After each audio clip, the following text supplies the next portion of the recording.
Ladies and gentlemen, today we're going to predict every NFL team's record for the upcoming season that is right around the corner. We're going to go by division, so I'm going to predict every division and I'm going to predict how the playoffs will go. So let's get right into it. In the AFC East, I have the Buffalo Bills winning this division. I think the Bills are the best team in the AFC in my opinion, and they are primed for a Super Bowl appearance. The Dolphins, on the other hand, I have them finishing 10-7. They just got Tyreek Hill over the offseason, which will definitely help Tua. Tua is still lacking the arm strength, but maybe he can still look like a competent quarterback with Tyreek Hill and Jalen Waddle as his weapons. Also, the New England Patriots going 9-8. The only reason I have them regressing a little bit is because of how much better each team in the division got. And really, Mac Jones could definitely make those second-year steps.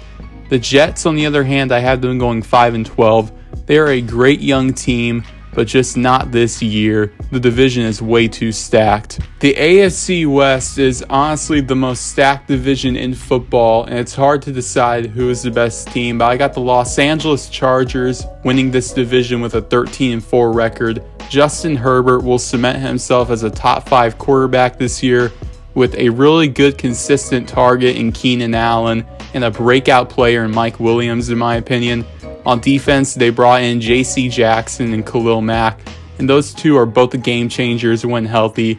The Chiefs, they did lose Tyreek Hill and Tyrann Mathieu, but they will be 12-5 anyway.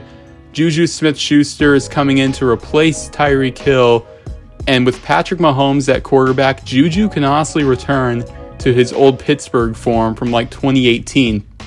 The Raiders, I have them going 10-7. They brought in the best receiver in the NFL in Devontae Adams, and Derek Carr is going to have the best season of his career. The Broncos are the odd team out. I have them finishing 9-8. Russell Wilson coming in is huge, but at the same time, I just like the other three teams better. In the AFC South, I got the Indianapolis Colts winning this division with an 11-6 record. They brought in Matt Ryan, which is a great upgrade over Carson Wentz. They also brought in Stephon Gilmore and Yannick Ngakoue. Jonathan Taylor is probably the best running back in football, so I think this is a great team and a good sleeper. The Titans, on the other hand, I have them regressing and finishing 9-8. Derrick Henry is back, but he might regress a little bit. They also lost A.J. Brown, and I'm not too high on Treylon Burks being his replacement. And Ryan Tannehill, I really don't like him that much. The Jaguars, I have them taking those next steps and finishing 6-11. Trevor Lawrence is going to have a great season. Christian Kirk will break out. I really like this Jaguars team for the future, just not this year. The Texans, I have them finishing 2-15. I really don't like this team. I think they are terrible, and they are going to be a terrible team this season. Sorry, Houston. The AFC North, I have the Cincinnati Bengals, the defending AFC champions, winning this division with a 12-5 record. They are a very young team that is going to continue taking those next steps, and I really like this team this year. The Baltimore Ravens, they will be 9-8. Lamar Jackson, this is a contract year for him, and he's going to go off this year. Rashad Bateman will be a breakout receiver as well. And third in the division, I have the Cleveland Browns. Despite not having Mr. Happy Ending until Week 11, Jacoby Brissett will be a good replacement, and they will rely a lot on that run game led by Nick Chubb and Kareem Hunt. And the Steelers finishing 8-9. I think Kenny Pickett will be good as a rookie, but at the same time, I'm just not too high on this team this year. I just like the other three teams better. Now on to the NFC. The NFC West, the LA Rams, defending Super Bowl champions. They will win this division again, finishing 13-4. I mean, the offense got a little better, bringing in Allen Robinson, who I think is still a great receiver. He just didn't get the targets last season in a very dysfunctional offense in Chicago. And on defense, they got Bobby Wagner, who is still a top 5 linebacker in the game. Huge upgrade, although they did lose Von Miller, but still Bobby Wagner is better. And the 49ers finishing 10-7 with a second-year quarterback in Trey Lance. He's got plenty of weapons to work with in Deebo Samuel, George Kittle, and Brandon Ayuk.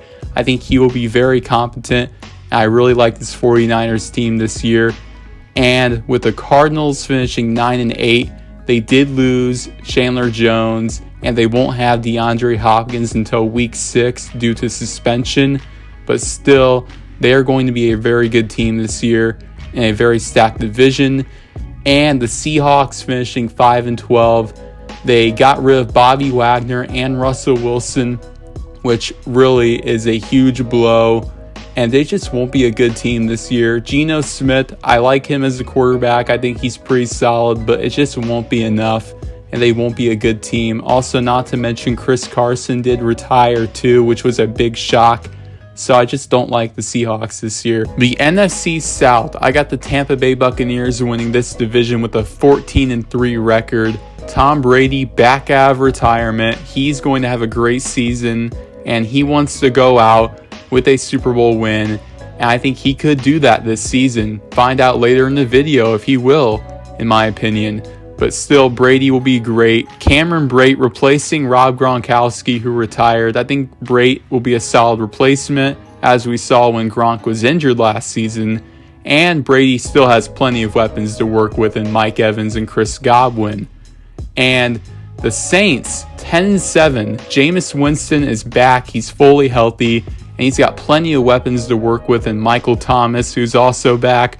Rookie Chris Olave, and Jarvis Landry, who they just signed. So I really like this Saints team, and they have a good defense as always. The Panthers, 7-10, bringing in Baker Mayfield, who I actually really like. I think Baker Mayfield will have a good season. Christian McCaffrey, who knows if he'll stay healthy. And if he stays healthy, that'll be a huge boost for this team. The Falcons, 4-13.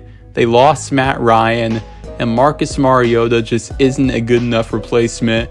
Calvin Ridley out for the entire year due to suspension. I just don't like the Falcons this year, especially with how great the Buccaneers and Saints are. The NFC East, Jalen Hurts and the Eagles will finish 11-6. Jalen Hurts is going to have his first Pro Bowl season this year with A.J. Brown as his top target. And the Cowboys finishing 9-8. Micah Parsons is going to cement himself as the top linebacker in the league. They did lose Amari Cooper, but still, CeeDee Lamb honestly might be better than him. And the Commanders, 7-10. Carson Wentz, the stats may look good, but he is not a good decision maker, and he is a cancer sometimes on the field. And you saw that last year in the Colts versus Jaguars game. I just don't like the Commanders this year, but Chase Young, he's back, and I think that's huge for them on the defensive side of things. The Giants will finish 6-11. Daniel Jones will have his best season as a starter, but the rest of the team just won't support him well. Of course, Leonard Williams will have a good season. I just don't like the Giants this year, though. The Green Bay Packers are going to win the NFC North with a 12-5 record. Aaron Rodgers will still be an MVP-type player, despite Devontae Adams going to the Raiders. Allen Lazard, he will be a solid replacement, but still, I don't expect him to fill those shoes of Devontae Adams. But still, a 12-5 record, pretty good for Green Bay. The Vikings finishing 11-6. New head coach, they're going to be more of a pass-first attack. And I think Justin Jefferson will cement himself as the best receiver in the game. And Adam Thielen is always consistent. And I think Kirk Cousins is one of the most slept-on quarterbacks in the game. The Detroit Lions, 6-11. As much as I want to root for this team because of Dan Campbell and his attitude, I just can't have them winning. DeAndre Swift is going to have a great season. I would draft him in fantasy if I were you. Same thing with Amon-Ra St. Brown and TJ Hawkinson. But still, with Jared Goff at quarterback, I just don't like this Lions team that much. The Bears, 3-14. I think they're going to regret hiring Matt Eberflus. He's more of a defensive-minded coach, of course, being the Colts defensive coordinator last season. I think that could be detrimental to Justin Fields' development. Darnell Mooney is a good wide receiver, but to be the top target for Justin Fields, it just isn't good enough for his development. And Roquan Smith requesting a trade. that is a lot of drama in the background for this team. As you can see, here are my final standing predictions and my playoff predictions. As you can see here, the AFC Championship between the Bills and the Bengals. The Bengals are back here for a second straight year. The Bills finally get their revenge over the Chiefs after last season and the year before.